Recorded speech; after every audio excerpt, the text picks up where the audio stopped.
Benvinguts a un dia a través dels meus ulls en l'excavació de la cova foradà d'Oliva. La jornada comença a les 8 del matí, així es veu a tot l'equip pujant i no teníem un altre que enfilar el camí. Això és des de dalt de la cova, des de la bòveda, està protegida ja que Paratge natural, queda prohibit qualsevol transformació.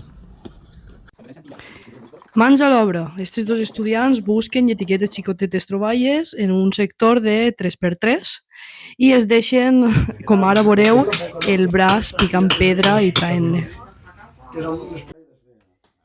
Una volta es troba un tros de sílex o un os d'animal, es situa en un mapa virtual a través del topògraf, que ara el veureu.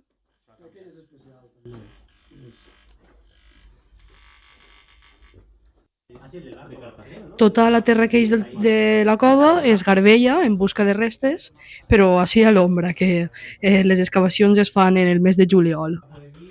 I abans de portar tota la terra al Museu de Prehistòria de València, passen per el procés de flotació. Pareix loco, però tots estos muntons de terra es traslladen a València per estudiar-se.